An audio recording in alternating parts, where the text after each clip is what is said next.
नमस्कार मित्रों। वंदे मातरम। वंदे गौ मातरम। आज होली का त्योहार है और सबको बहुत बहुत बधाई हो। खास तो मेरी एक बहुत भावना थी कि होली का त्योहार हो, उत्तरायण का त्यौहार हो, तो वो सभी त्योहार के अंदर हमें जब गौ माता के विषय में कुछ कार्य करने की इच्छा होती है तो कभी कभी भावना में अतिरेक हो जाता है। जैसे हम उत्तरायण के समय बहुत पुण्य दान का एक महत्व है गौदान के विषय में, तो उसी समय होली के समय भी काफी लोग बहुत गायों के विषय में दान करते हैं। तो एक ही दिन में अचानक से हमें लगता है हम बहुत लापसी खिला दे, उसको लड्डू खिलाना, अनाज खिलाना, बहुत सारी चीजें लेके जाते हैं। पर हमें ध्यान रखना है, उसमें विवेक रखना है कि आदमी मनुष्य की पचाने की सिस्टम अलग होती है, गौ माता की सिस्टम अलग होती है। गौ माता जब खाती है कुछ भी तो उसको 15 दिन लगता है उसको अडॉप्ट करने के लिए बॉडी में। उसका फर्स्ट रुमेन के अंदर माइक्रोफ्लोरा खाना पचाते हैं, तो अचानक से उसका कुछ भी खुराक चेंज होता है तो उसका पूरा पाचन डिस्टर्ब हो जाता है और बड़ी मात्रा में गायों का मृत्यु भी होता है, उसको आफिरा चढ़ जाता है। तो अचानक एक दिन में कभी भी अचानक से खुराक चेंज नहीं करना। अगर आपको गाय माता के विषय में कुछ करना ही है तो जो गौशाला चलाते हैं उनको जाकर के उतना घास दे दीजिए, गुड़ दे दीजिए, भाई उनको बताइए, उनको भी सिखाना है कि धीरे धीरे धीरे करके गुड़ खिलाना आप। और प्रेग्नेंट गाय है तो गुड़ कैसे देना, तो 4 घंटे पानी भिगो के देना। तो सही विधि से जब आप गाय को खिलाएंगे तब उसको लाभदायी होगा, नहीं तो हम फायदे की जगह पे अनजाने में उसका नुकसान कर बैठेंगे।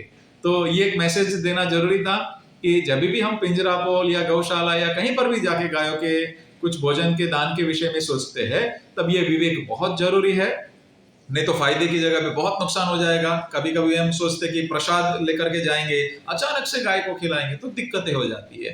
तो हमारा मनुष्य का कोई भी थेरेपी उसके पर थोपना नहीं चाहिए। तो बस यही विनती है कि कैसे भी करके ध्यान रखना। दूसरा, होली के समय है तो होली जब प्रगटाने का होता है तो हम अभी शहरों में सिर्फ लकड़ों से होता है, तो हमारी विनती है कि गोबर के द्वारा, अभी तो यहाँ पे काफी शुरू हो चुका है, हम लोग 3-4 साल पहले भी प्रयत्न कर रहे थे। हम तो यहाँ पे करीबन 8 साल से गोबर से ये होली प्रकट करते हैं।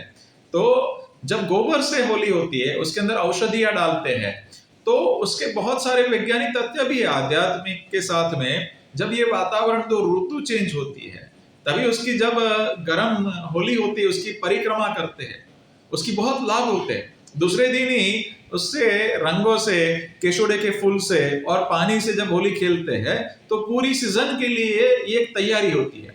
दूसरा, जब ये होली प्रकट होती है, जब ये गोबर जलता है, घी जलता है और ये औषधियां जलती है तो फाइटोकेमिकल्स छूटते हैं, उसके बहुत सारे गुण हैं।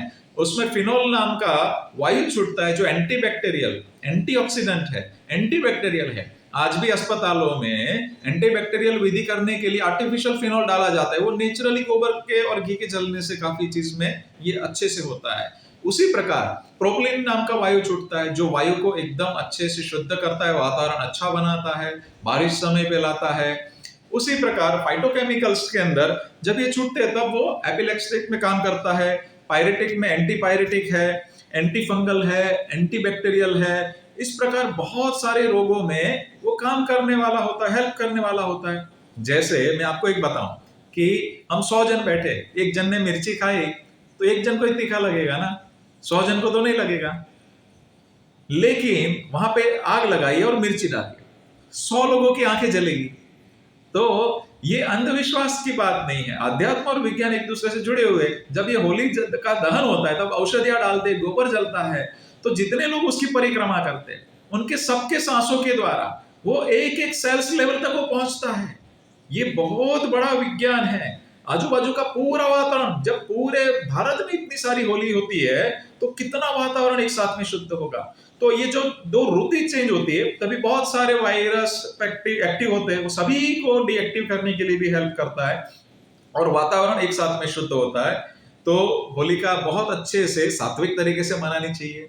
केशुड़े जैसे फूल है उसको पानी में करेंगे तो अच्छे से कलर हो जाएगा।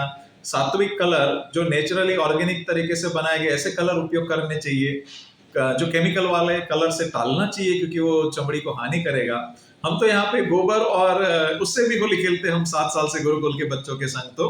तो इस प्रकार अच्छे से होली खेलिए, हम सुरक्षा भी रखें, हैजार्डियस केमिकल उपयोग ना करें और इसी प्रकार हम उसके आध्यात्म और विज्ञान दोनों पक्षों को समझे। और गोबर के द्वारा जब करते हैं तो वृक्षों का जो कटना है वो बहुत कम हो जाता है। और जिनसे गोबर के जो उबले खरीदते होली करने के लिए, उसको पूरा चुका के लेना है। अगर हमें लकड़ा 10 रुपये 8 रुपये किलो मिलता है तो ये 20 रुपये खरीदना है, ताकि वो गाय वाले एम्पावर हो जाए। दूसरा, उतने पेड़ कम कटेंगे, तो वो पेड़ हमारे लिए बहुत जरूरी है। तो उस प्रकार बहुत सारी चीजों का एक साथ में रक्षण होता है जब गोबर से हम होली करते हैं, और बहुत सारा फायदा होता है। तो सबको फिर से होली की बहुत बहुत बधाई हो, और मिलके गौ आधारित हम आगे बढ़े। धन्यवाद। वंदे मातरम, वंदे गौ मातरम। और मित्रों, आज ही के दिन असत्य के ऊपर सत्य का विजय भी है। जैसे हिरण्यकश्यप का बेटा मतलब प्रहलाद, जिनकी भक्ति की एक पराकाष्ठा, उस समय पृथ्वी पे कोई भगवान का नाम भी नहीं ले सकता था। उनके ही घर पे प्रहलाद जी का जन्म हुआ और उन्होंने बहुत ही निष्ठा से भगवान का नाम लिया। उनका होलिका ने दहन करने का प्रयत्न किया, लेकिन होलिका जल गई, प्रहलाद नहीं जला, और उसका सत्य हुआ, उसकी खुशियां मनाई। और आज तक वो प्रसंग सब याद करके होली भी मनाते हैं। तो उसका एक आध्यात्मिक महत्व भी है कि सत्य का विजय होती है। तो हमेशा हमें सत्य के साथ देना चाहिए, जो हम संस्कृति, हमारे आचरण में सत्य होना चाहिए, और साथ साथ में उसका एक वैज्ञानिक पक्ष भी जो मैंने बताया। तो दोनों समन्वय है। तो बिल्कुल हम हृदय पूर्वक प्रहलाद जी को भी याद करिए और होली मना के आनंद उत्सव भी करें।